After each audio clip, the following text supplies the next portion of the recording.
Downtown today at Soiree Event Center and Gallery, talking about wine tasting and pairing.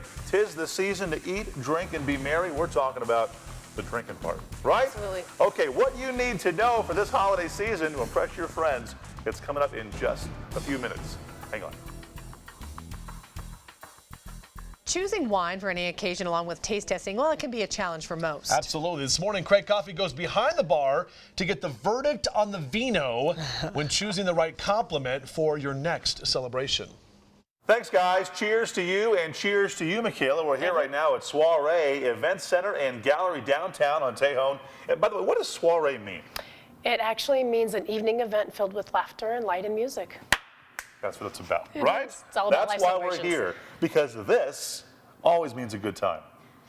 Yes, as long as it's responsibly done. Well, of course. All the way through, from the pairing through the hanging out after. Well, okay, we'll make that clear right now from the start. But let's talk wine now, because when it comes to wines and tasting, and when you pair the wine, meaning you actually, you pick a certain wine to go with your meal, to complement, right? Absolutely. Okay, so let's talk about the wines you have right here, and what are we talking about?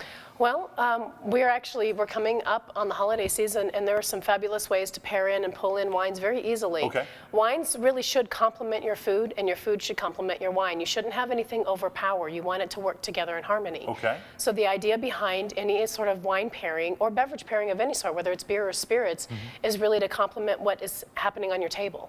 So with this particular tasting, we're not just looking at the meat, which is very, very common for people to just pair with steak or chicken or fish. You pair that main dish. They do, Okay. but you're saying not so much. Not always, no. You can play around a little bit with it and have some fun with it.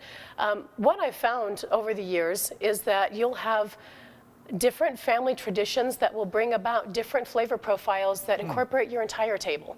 So it is if your family loves cornbread stuffing, they usually tend to go for more lighter fare when it comes across the table. So your gravies are lighter. They tend to stick in with the hams and the turkeys, and so your entire table is more of a creamy. Is there a cornbread Chardonnay? No? I don't think that would work out well for anybody. Okay. No, don't try that, right? Don't try that at home. Okay. No, Yeah. or anywhere Jot else. that really. down for No. later. Yeah. For my home brew. Yeah. Okay. Right. Exactly. Okay. If people are doing more of an earthy type of, Yeah. kind of heavy stuffing, they tend to go into heavy gravies. They like to do a lot of pot roasts and that kind of stuff. So Okay. that leads them into a different wine. Reds and whites. What's the main difference there?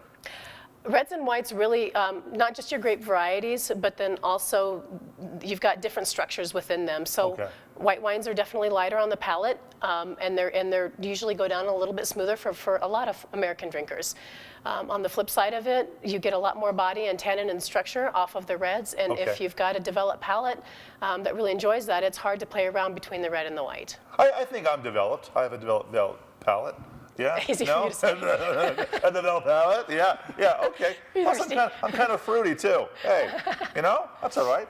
Can I try this real quick? Absolutely. Now, do I have to? What is looking at the legs? What you're looking at the legs is you're establishing the amount of alcohol in your glass. The longer it takes for the legs to develop and creep down the glass, the legs are the teardrops, the higher in alcohol content it is. Okay. Now this I will tell you is a Zinfandel. It's an old vine Zinfandel from California, and those are traditionally higher in alcohol. Okay. So it takes a little while, and you're starting to see them develop just a Because little the bit. legs now are just coming down. Right. Okay. Yep, Now, and- what about When you smell, Yeah. actually I'd like you to smile into your glass a little bit. Do I have to get into it? You do have to get into it and keep your mouth open just a little bit. You're actually don't snort. It's like I'm on a ventilator. Actually, what you're doing is when you leave your Yeah. mouth open just a little bit, you're increasing the retronasal activity that will allow you to smell things totally different That's than a you big learned word for normally. drinking. I know. Retronasal. Retronasal activity. Okay, I haven't started yet. I know. Okay, can I just try it? Yes, absolutely. Yep, swish, gurgle, yeah. Oh, see, they're throwing the head back. That's dangerous. Just toss it back. Yeah, well, I wouldn't actually. What you want to do is engage your entire tongue. And in order to do that, you need to do it through the front, all the way through your sides and on the back of your tongue. I'm going to need some time.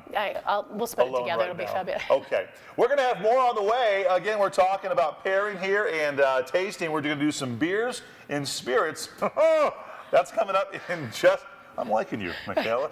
That's coming up in just a bit. Back to you guys in studio. Engage the tongue. Yeah. Cheers, Craig Coffey.